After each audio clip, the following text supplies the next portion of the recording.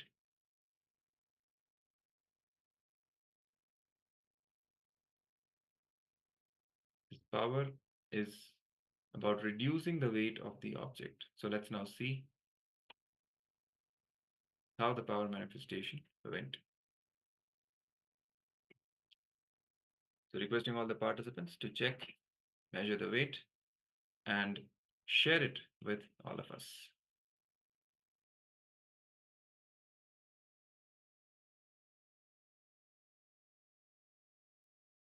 You can share your experience, general experience of power manifestation round as well.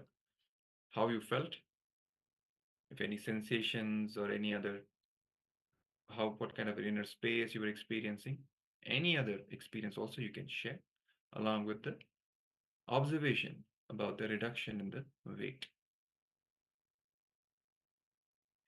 Yes, we have one sharing from Ananda Gora Rupini that says measurement result from 25 grams to 24 grams. Wow. So Wes, well done. Great. So we reduced by 1 whole gram. Congratulations, Ma. Well done. Yes. Yes, showing us the object. Thank you, Ma. And the weighing scale. Weighing Yes, scale. thank you very much, Ma. Great.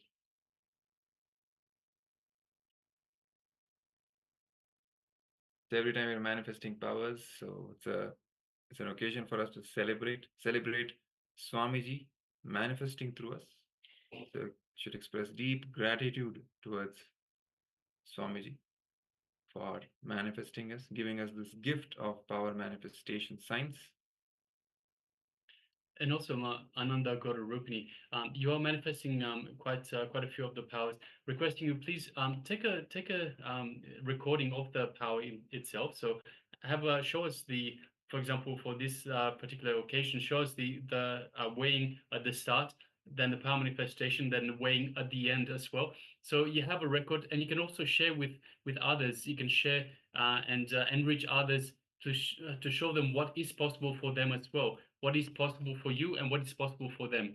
So please, requesting if you could please take a recording for the power manifestations. Well, thank you so much. It will be a great enriching for anyone, who wants to know what this power manifestation science is all about. Many of us have doubts also. Is it even, possible, or is it just a hearsay or whatever it is?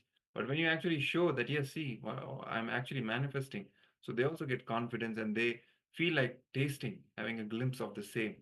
So once they come and get a taste of it, get initiated by Swamiji, then that's it. They are done, right? So it's a great punya also for you to make enlightenment happen for another individual. It's a huge punya that you'll be getting. Yes, thank you very much, Ma. Great. So if anyone else, other participants would like to share, they can also share. And meanwhile, let's also now move on with the next segment. And by the way, you can also post your experiences of the power manifestation sessions on social media with everyone else. You can share, you can as a text you can share, or you can record a video and upload the video and share it with others to enrich everyone. All right, so now this brings us to the end of this power manifestation round. Let us move on to the next segment. It is going to be a Jnana revelation by the Supreme Pontiff of Hinduism on the topic of karma again. So this one is going to be how karma is created. So let's sit straight with our head, neck, and spine on a straight line in the space of complete listening. Actually, when we sit straight, we automatically fall into authentic listening, because when Kundalini rises, as Swamiji said, the moment it reaches this level, at the level of the ears, right, ears and the eyes, automatically we come to the space of listening. So the posture and the space are directly interconnected, they're related. So let's sit straight, come to the space of listening, deep receptivity. Let's hear directly from Bhagavan himself.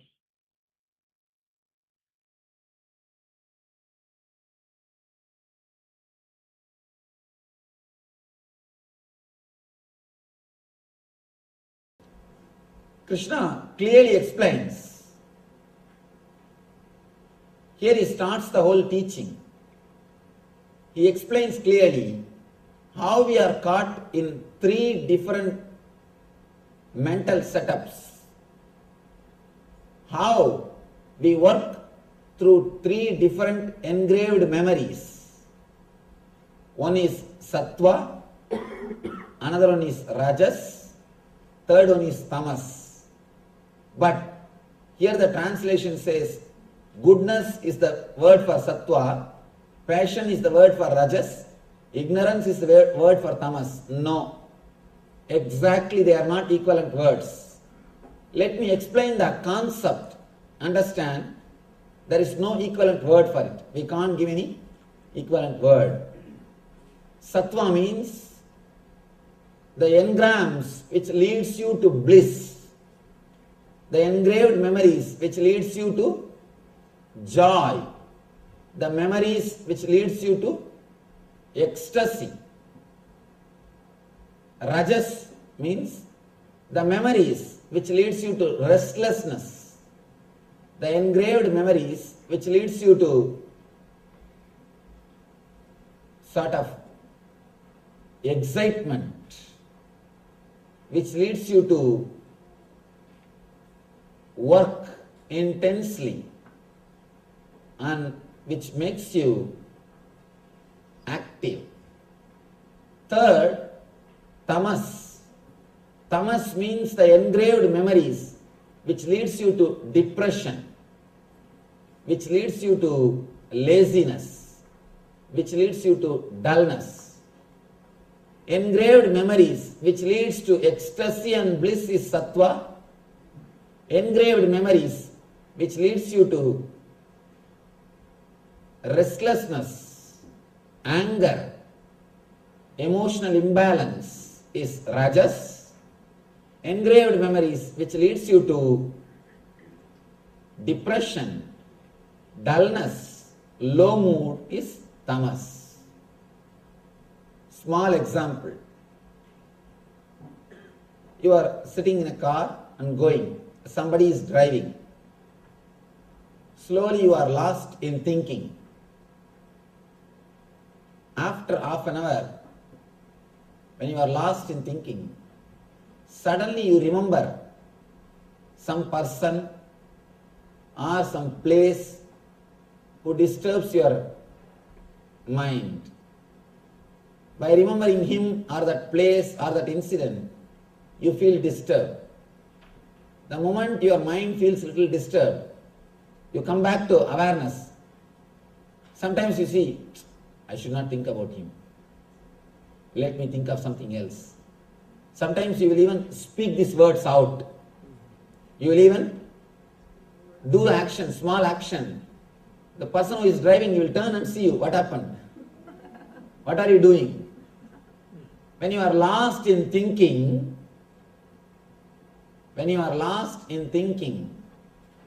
some memories comes up which makes you feel depressed or dull, disturbed, and suddenly you come back to awareness and you say, what am I thinking?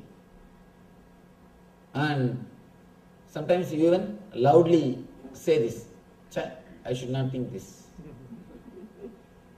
Hey Devada, you say, oh God, what am I thinking? What am I thinking? I should think of something else. All right, let me think of something else. Your hands move.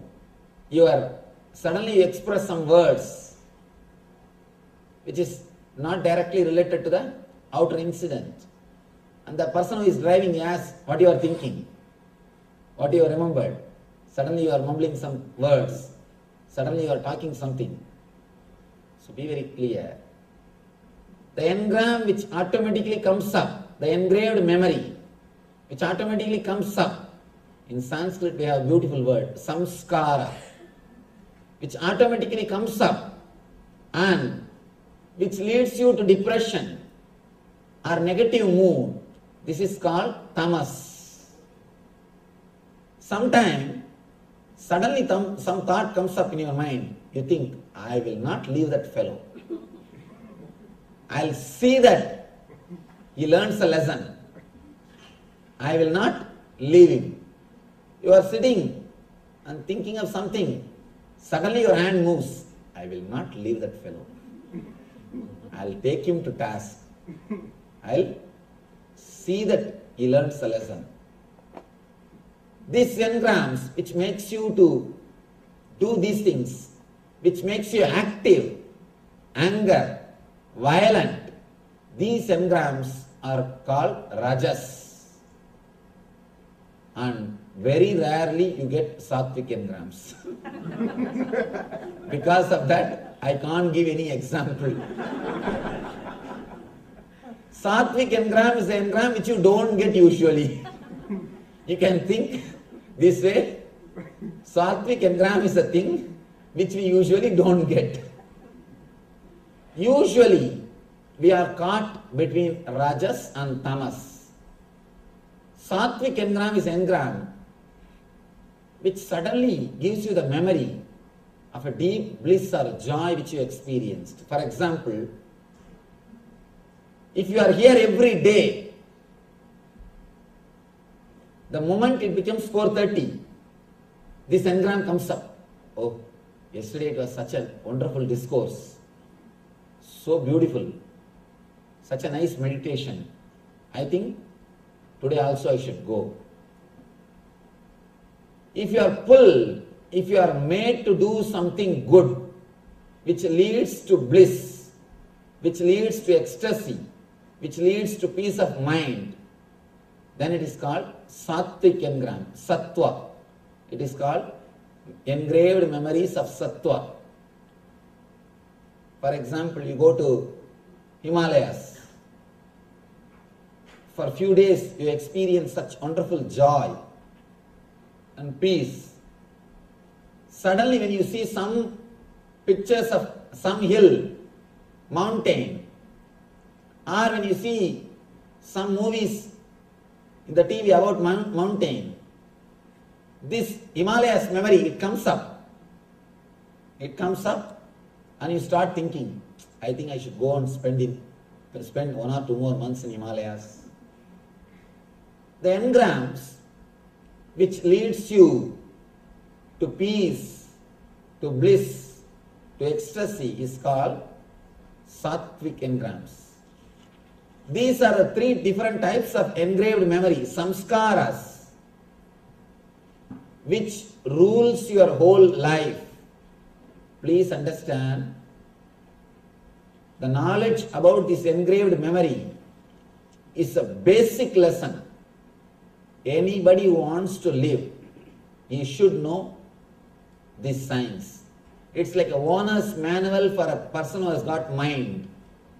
If you really have brain, all right, even brain word is not right, mind, this is owner's manual.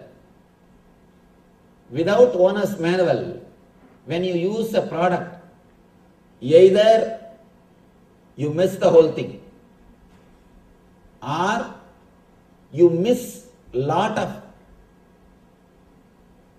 things which is available in that product. There are so many things which you can do with computer. There are hundreds of things which you can do with a calculator which you don't know. You use that calculator just for basic few purposes. Plus, minus, only for few purposes you use. And you don't use the calculator for so many different things for which it can be used. Same way, when you don't know this owner's manual for mind, Gunatraya Vibhaga Yoga, that's what Krishna calls. understanding about the three different set of engraved memories, samskaras. When you don't understand about these three, you miss the whole thing. Many times you miss the whole thing.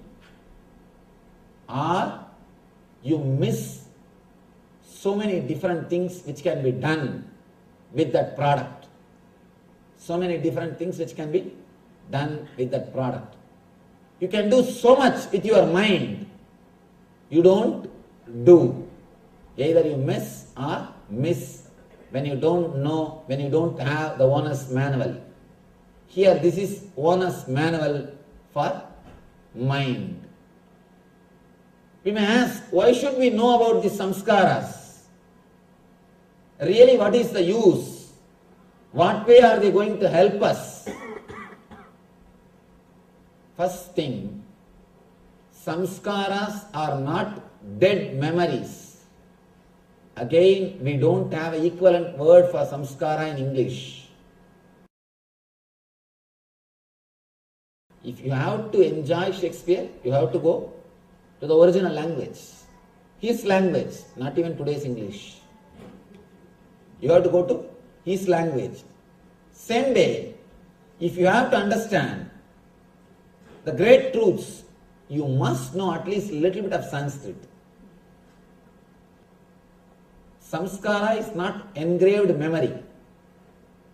The engraved memory, which is alive and active, which has got power to pull you down and make you move, which will make you travel in that same path again and again, is called samskara. Usually the word memory is understood as a dead record. But samskara is not just dead record. Please be very clear. It is not just dead memory. It is not just like a computer memory where all the pictures and Word documents are stored. No. It has got power to pull you again automatically and to make you walk in the same path. It has got so much of power, automatically attracts you. It calls you and makes you travel in the same path. By you walking in that same path, the engraving gets little more deepened. The memory goes little more deep. It is a living memory. It is not dead memory. The more you travel on that memory, the more you live with that memory, more it becomes part of your being. It travels to your deeper level consciousness. Here, today, Krishna is trying to explain step by step how you are caught in these three levels of memories and how you are again and again pulled and pushed by these three memories. It's almost like having three wives. Only God can manage. Here, he gives you a clear understanding how to live with all these three, some engraved memories. And one more important thing you should understand, because these memories are living energies, they are not just dead, they are living energies. See, when they are living energies, they can do something bad as well as they can be put to use to do something good also. See, whenever somebody has got energy to do bad, you can always tap him in the right way and make him to do good things. I have seen in my life, in my experience I tell you, nobody else puts so much of effort and goes to the depth of meditation like prisoners. In prisons we conduct meditation programs. I have seen they go to such a depth, they are so involved, and compared to prisoners, outsiders just do the meditation as so, that's all. People who are in the prison, when they take it up, they really take it up. And they are so intense. When they are transformed, their whole life, they just transform the whole thing. They don't do anything half-off. See, if you look deeply, there are so many saints, life I can quote. Valmiki, in South India, a great saint called Arunagirinadar. There are so many saints who were sinners, but the moment when the turning happened, when they took turn, when the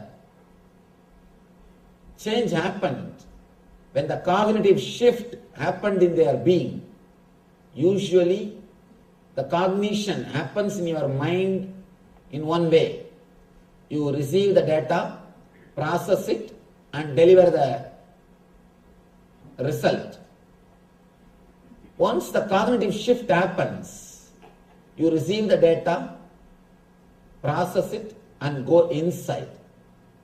As long as you are reacting, you are naturally working towards the depression.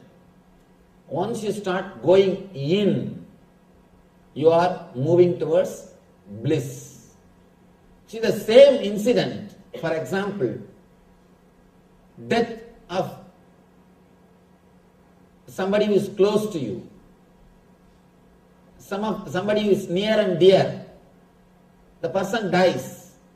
The same incident can lead you to spiritual path, or it can lead you to frustration. You can think, anyhow, I am also going to die. Let us do what I want. Let us do what I want. What is there? Small story.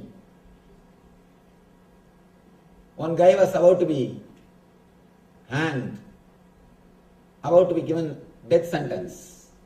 The police officer asks, do you have any wish? Last wish? He said, no. If you want, pray to God and ask for forgiveness so that He will bless you. He says, I wanted to remember God, but not the way in which you said.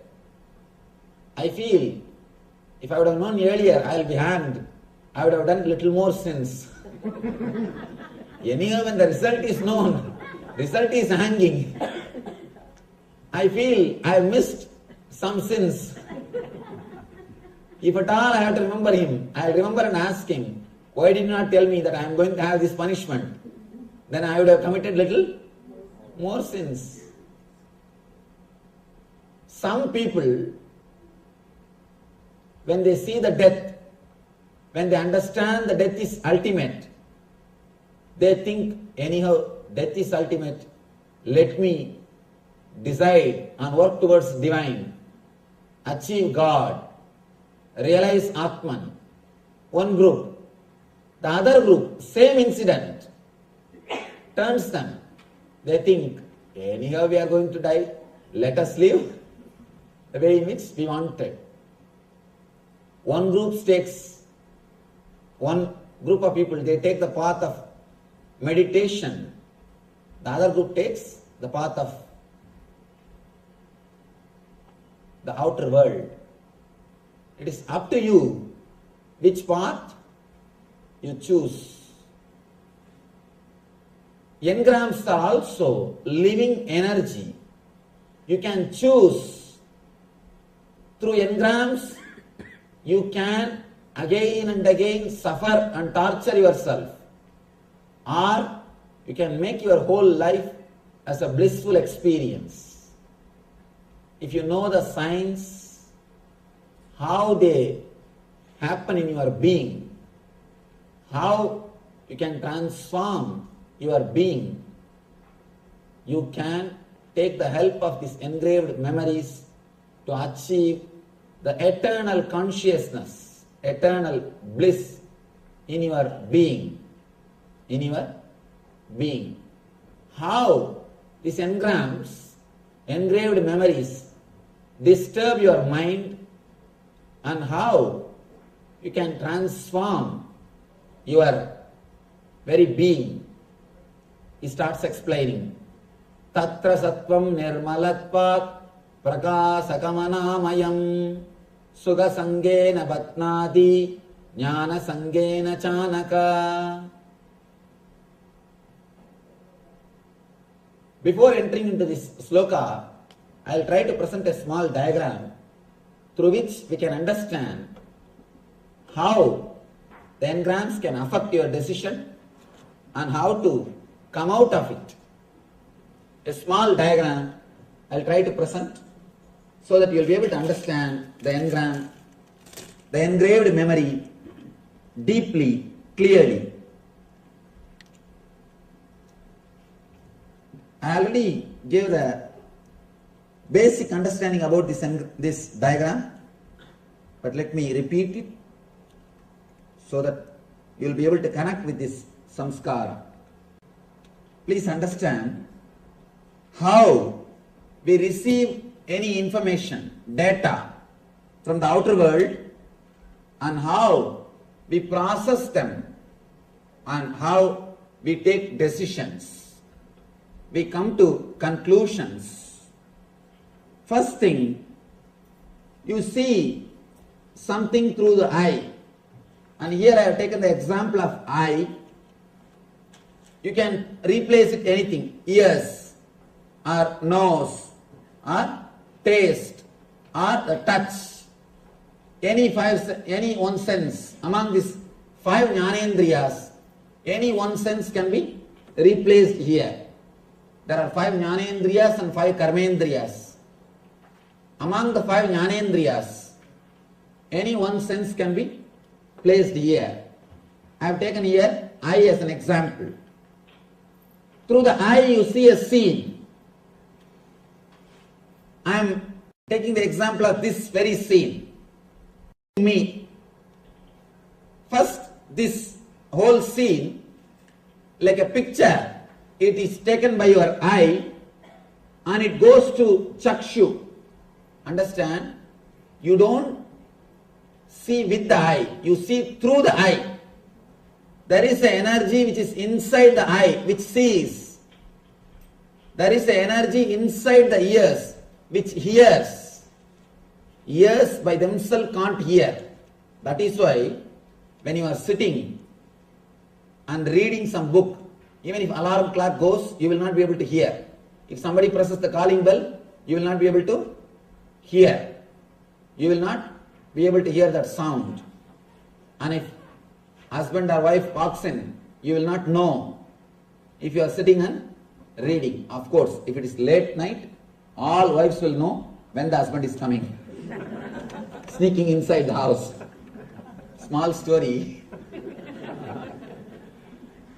This guy wants to go to police station. This guy goes to police station to see a thief who came into his house last night and took all the money. The police officer says, no, you can meet him only in the court. In the court you can say whatever you want to say. Here you can't talk to him. He says, no, just I wanted to learn, how did he enter the house without waking up my wife? I am trying for so many years to do this. I am not able to do. How this guy did, this guy did, just I wanted to know that. Anyhow, there is something inside your eyes which sees. That is what we call chakshu. See, the whole scene is converted into a file with which you can do the process like a digital signal processor in computer. The software language, the chakshu is almost like a digital signal processor. If you have to work on anything, whether it is a sound or a light or a photograph, first it has to be converted into a digital file. So in computer, first thing, whether it is a photograph or it is an audio file, it will be converted into digital file. Same way, in your system, whatever you see or hear, the whole thing will be converted. Whole thing will be converted into a biosignal file. Just like a digital file, it will be converted. The conversion happens in this chakshu area only. Then the file starts moving step by step. File goes to chitta. Please understand, if you understand this one thing, the whole life can be transformed. You know where you are where you are reacting, how we are reacting, and how we make big decisions with our assumptions and suffer. Just like if you remember the first story, without thinking, just by imagining, maybe it must be some liquor, and you just put the finger in your mouth. How we do that mistakes, we can understand if you understand this one diagram. The file goes to chitta. Chitta means memory. The place where all the past memories are collected. Of course, all these places are related to memories only. This is the one part where the work of excluding happens. When the file reaches this place, the excluding process starts here. Na iti, na iti. This is not, this is not. Neti, neti happens in this area. Your chitta starts telling, seeing this file. I am taking the example of this scene which you are seeing now. First you are seeing me. The whole scene is photographed and goes here. It becomes a biosignal file. The file is taken to chitta. Chitta says, this is not a tree. This is not an animal. This is not a plant. This is not this. This is not that. That excluding process happens in this area. Then the file goes to the mind. Mind tries to identify. This is a human being. He is wearing saffron robe. He is standing in the stage. The identification process, iti, iti, this is it, this is it. That process happens in the mind. Here neti, neti, here iti, iti. This is not happens in chitta. This is it, this is it. Identification happens in manas. Then the whole file goes to buddhi. Buddhi is the place where the whole trouble starts. And here the analysis starts. What way I am related to this file? What way I am related to this scene? What way I should respond to this scene? According to the buddhi, if your past memories with me, if they are good, immediately you refer. What happened with yesterday lecture? What happened with earlier when I met this type of situations? You see, if your buddhi refers with the past memory, and it will decide if the past experiences with me, if it was pleasant, then you decide, let me stay and listen.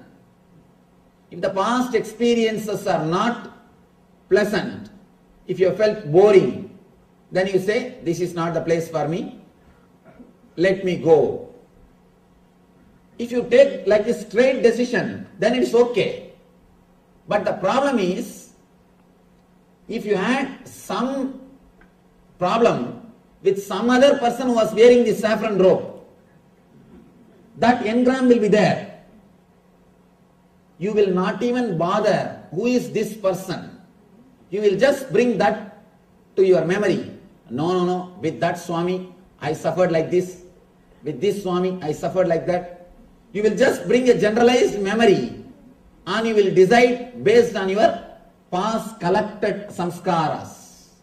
That is where you start making the trouble. You start creating trouble. When decisions are taken with a straight understanding, no problem. But most of the time, you collect and connect the engrams which are not directly related to each other. Which are not directly related to each other. For example, if you see somebody wearing white dress, if you are hurt by somebody who was wearing white dress, the moment you see that white dress, even if you don't want, that memory will come back. That memory will come back. For example, if you are abused or disrespected in a house or in a place, next time when you cross that place, when you go to that house, even if that person is not there, automatically the memory will come up and you will have that same feeling. You will have that same depressed mood. You will have that same low mood. The reason is you connect, you associate things with the place, with figures, with memories and put it in file. Man as such cannot work spontaneously.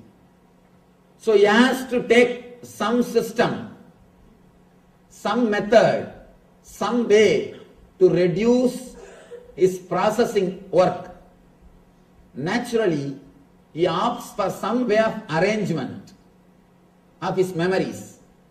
So when you take some way of arranging memories, you miss the real life. See, first few months you live with your husband or wife. After 3-4 months, you make a clear idea about her or about him. After that, please be very clear, you don't live with husband or wife. You just live with your imagination, with your understanding about her. After that, whatever she does is wrong. Whatever he does is wrong. You come to a conclusion.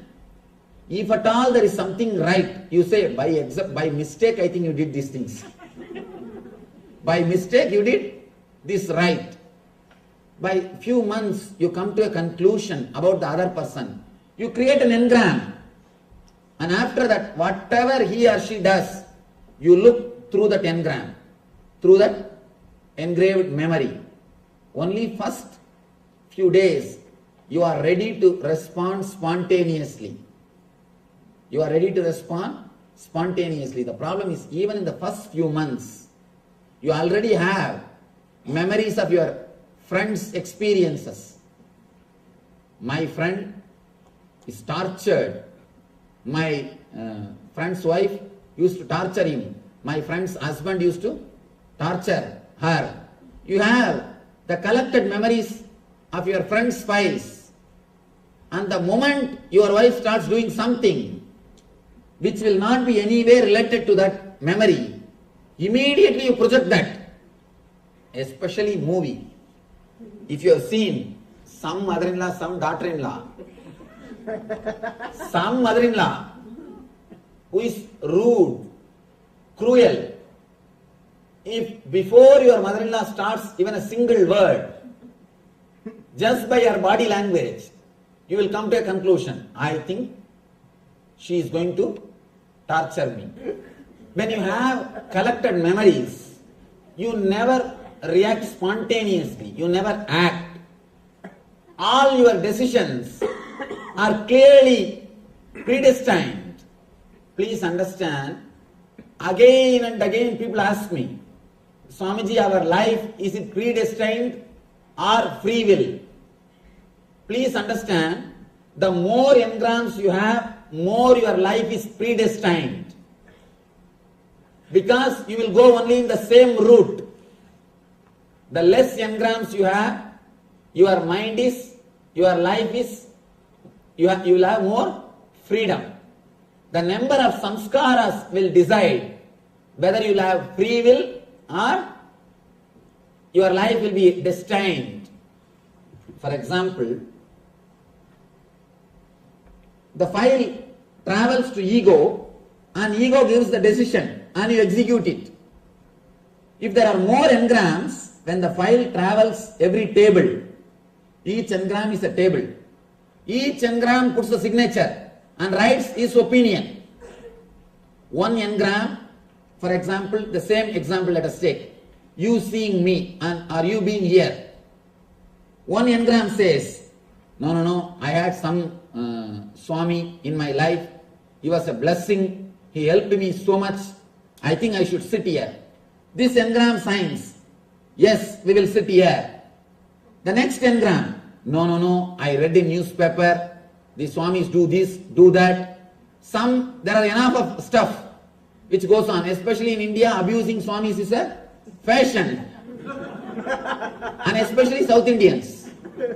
Abusing Swami is a fashion. So, all this fashion, lot of fashion things are there. So naturally you will say, no, all these memories are there. Should I sit? Or what should I do? Here this engram says doubt. It signs. And the file goes next. No, yesterday I attended. Really what he is speaking makes sense. I think I should sit. This engram signs, yes. By the time file reaches here, the ego takes all the yes and all the no. And it comes to a conclusion. Whether it says yes or no, that's not a problem. But you already wasted so much of time and energy in this small decision. Already you wasted so much of time, so much of energy in this one simple decision. For example, if you are sitting in the office, morning around 9 o'clock, you don't have to do anything. Just sit and worry, get stressed out, you will have shoulder pain. If you are stressed out, worrying 15 minutes about something, you will have shoulder pain. How many of you experienced? Just 10-15 minutes, you will have shoulder pain. Nothing else needs to be done.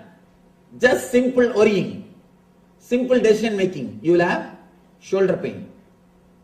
Restlessness. The more the engrams, more you will be restless. The people with engrams can never sit in a relaxed way. Have you seen people continuously, they will be shaking the legs. Continuously they will be shaking the legs. The initial level they have to shake. After some time they will have Parkinson's, automatically it will shake, that's all. In the initial you have to shake with effort. After that, automatically it will shake.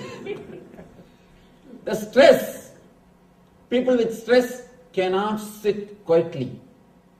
So much of physical movement, so much of physical restlessness, because too many decisions are happening inside their unconscious. This space between the buddhi and ego is called unconscious.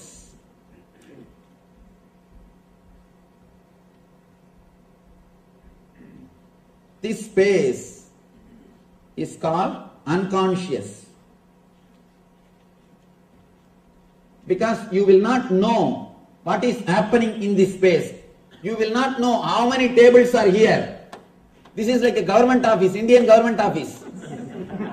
If 300 tables are there, the file has to move all the 300 tables. And when it will move, and who will sign what, and final result what it will come, neither you know, nor God knows. This is a conscious zone. This is like a honest office. I don't know what example to give. I don't think any examples are available. This is a clean, pure process, straightforward process.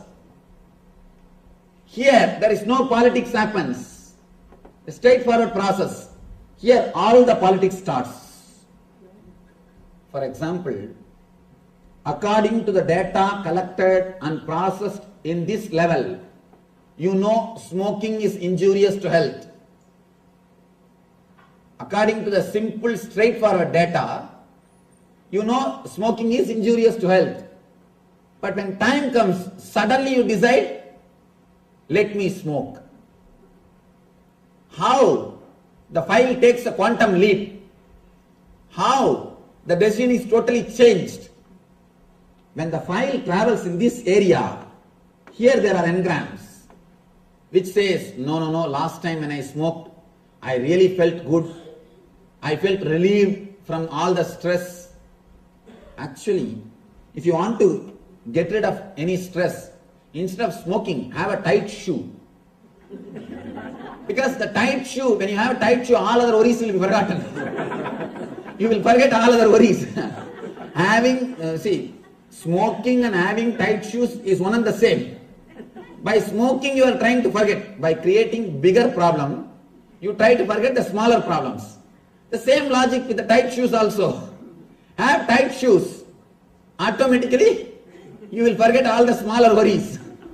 All the smaller problems. Here, all the past memories. I smoked, I felt relieved. I had all my stress, all the stress disappeared. All these things happens in this area. Because of that only, suddenly you decide which you never wanted to decide. Suddenly you shout, and after 10 minutes you start repenting. Why did I shout? I always wanted to control myself. I always wanted to keep a smiling face. Or at least I always wanted people to tell that I am having a smiling face. Either I want to keep, or I wanted people to recognize me as a smiling person. Why did I shout? You repent. You decide. Suddenly, you react suddenly because of these engrams. There are so many decisions which you take out of these engraved memories and repent, suffer later on.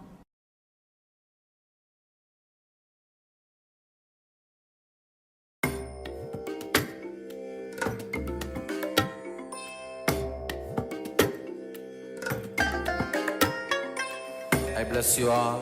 Let you all open all your three eyes and manifest the powers of Maha Sadashiva. Om Nityananda Paramashivoham.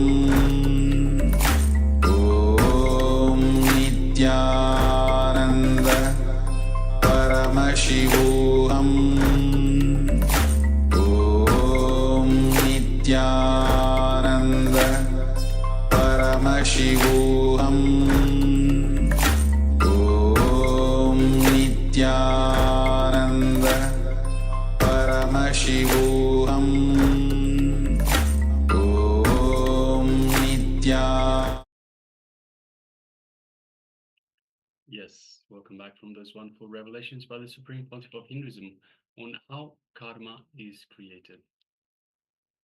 So next we'll be moving into an internalization exercise on that very same topic. Meanwhile, you can let us know what was, if there's any powerful cognitions, let us know what powerful cognitions that you got from this very revelations by the Supreme Pontiff of Hinduism. So please take a moment, requesting participants, just take a couple of minutes and let us know your powerful cognitions from this.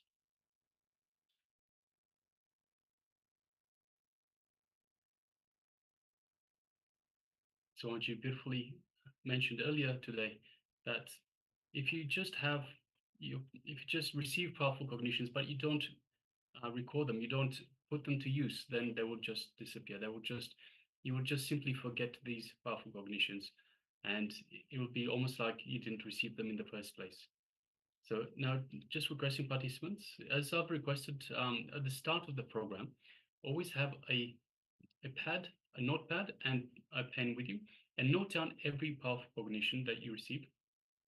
Every cognition that makes you click, everything that makes you go, aha, that's how it fits in. How so much it says about the jigsaw puzzle.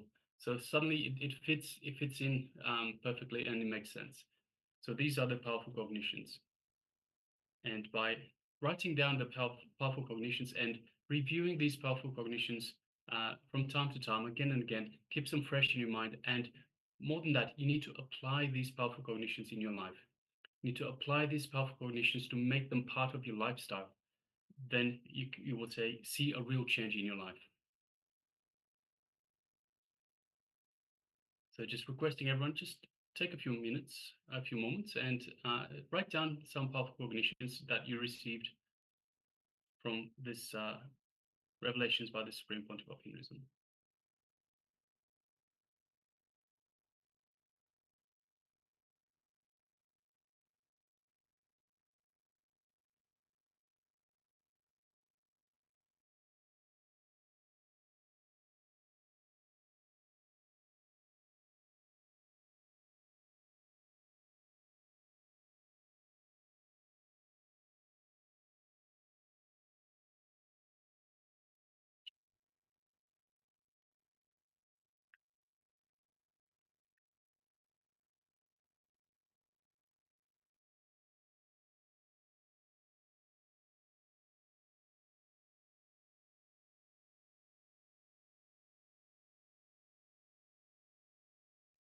All right, so we'll still give a few more moments. Meanwhile, we'll be moving into the internalization exercise itself. But please continue to write your powerful cognitions and make sure you write them down on your notepad as well. So write them down on your notepad so you can have them for later. So you can review them later. You can relive and make them part of your lifestyle later. Or you can make them part of your lifestyle right now. All right, so moving on to the internalization exercise itself. When you stop blaming others, when you understand that you are responsible for everything, so you are Paramashiva, as Swamiji often says, I didn't come here to prove I'm God, I came here to prove you are God. So you are Paramashiva. So we need to have this powerful cognition. When we stop blaming others from this powerful cognition that we are Paramashiva, we are responsible for everything, we will become more and more aware of every action that we take, every thought that we have. This awareness is enough. This awareness will help us act intelligently. So the exercise is, let us have a look inside and see how you have been giving silent permission for your misery. So where have you given silent permission for your misery? For example, you might feel frustrated, have no clear planning, you're not communicating, you're being alone, avoiding feedback, and you're feeling confused. So this is you're giving silent permission by going inside, by being frustrated and not communicating, by being alone, avoiding everyone and everything, avoiding feedback. You are giving silent permission for your misery to arise, for your misery to continue. So have a look inside, have a look at your life, at all aspects of your life, and see how and where you have been giving silent permission for your misery. So where some situation for whatever reason triggers this frustration in you, this withdrawal from society, withdrawal from everyone, being alone, avoiding feedback, avoiding communication. So take a moment and let's analyze. Take a few minutes. We'll be projecting the slide, so please go ahead.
Yes.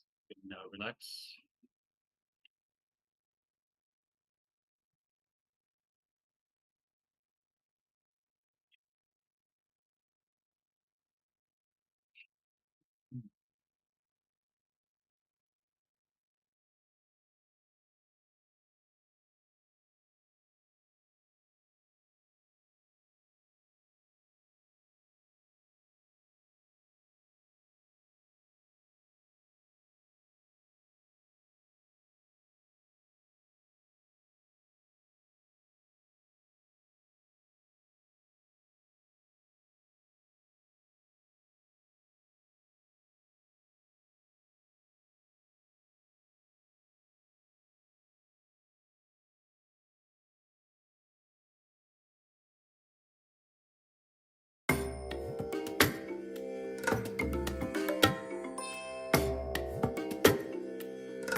I bless you all.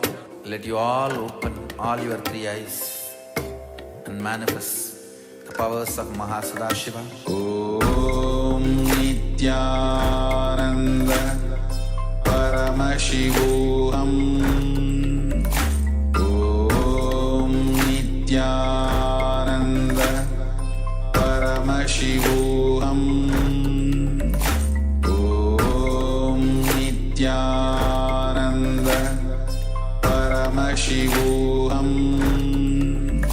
Om Nityananda Paramashivoham.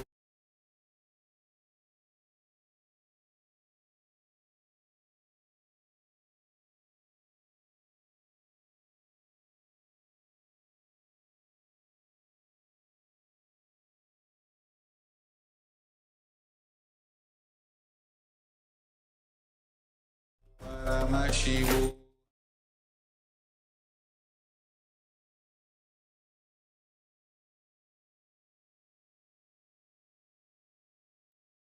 Yes. Sorry for the technical glitch. Yes, welcome back. So this was an internalization exercise to identify where you have been giving silent permission for your misery. So where you've been just withdrawing from society, and by withdrawing from society, allowing giving permission to your misery, allowing misery to come into your life. So wherever you felt frustrated with a situation, you've had perhaps no clear planning, nothing in mind of how to get out of the situation. You're not communicating. You've decided to stop communicating and decided to be alone, avoiding feedback and being confused. So this is where you've allowed silent permission. You've given silent permission for the misery to come into your life. All right, so next we'll be moving into the next segment, which is once again the power manifestation. And today the power manifestation is of Lakima. Yes. So let's now prepare ourselves to move into the next round of power manifestation. As you all know, today we are manifesting the powers of Ashta Mahashaktis. So in the previous round, we manifested the power of reducing the weight of a small object, placing it next to you. Now, in this round, we will be manifesting a similar power, reducing the weight of the object on your palm.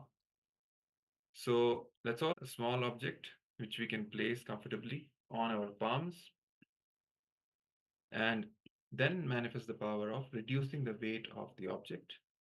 Of course, we'll be measuring the weight before and after to verify. So let's get ready with the small object which you can place on your hands and the weighing scale as well.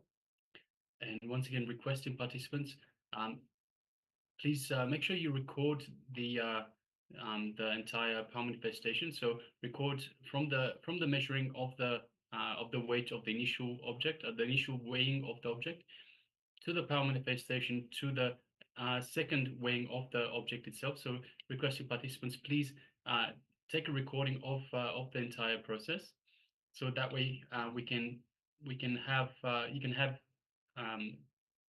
you enrich others by showing them what is possible for them as well. So what is possible? This is what is possible through the power of the third eye, and this is possible for anybody. So, Yes. So let's prepare ourselves now. Take the object and let's now take the first measurement of the weight of the object. Let's take 1 or 2 minutes and take the initial measurement. You can use a weighing scale. If you don't have a weighing scale, you can use the weighing scale estimator app on the mobile phones. So let's quickly take the first measurement and then we will start the power manifestation.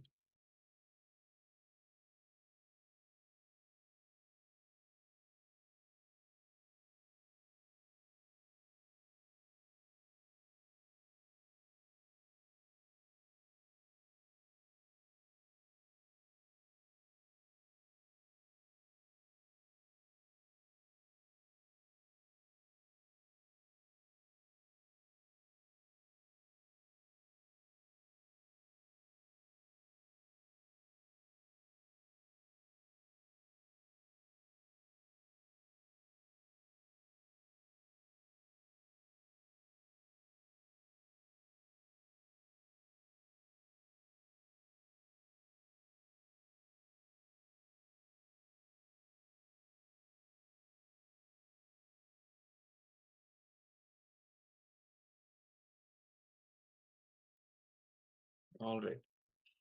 So hopefully you've all taken the initial measurements. The initial measurement of the weight of the object. Now note this weight, note down this weight somewhere. And let's get ready for the power manifestation. Now place this object on the palm of your hand. Keep the palm horizontal and put the object comfortably on the hand.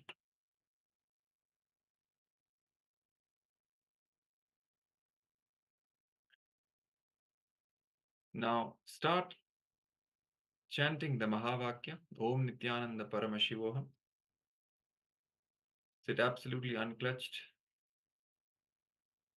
carrying deep space of restful awareness, receptivity, and surrender towards the Supreme Pontiff of Hinduism, who is the very manifestation of Paramashiva, blessing us with his grace and manifesting through us, invoking the space of oneness with Bhagavan. Visualize Swamiji in your third eye. Now, from the space of oneness, look at the object with your third eye and give a command for the weight of the object to reduce. And throughout the manifestation, hold the space for the weight of the object to reduce.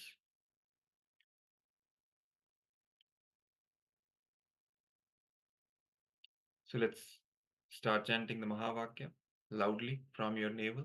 Let it vibrate in your entire body.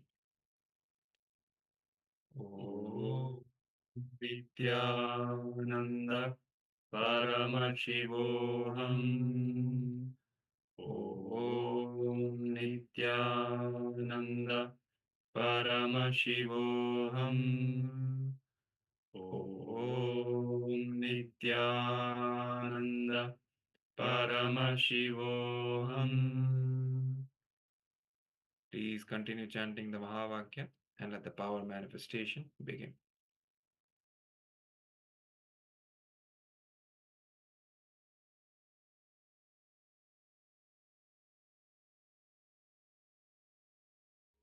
Om Nityananda Paramashivoham.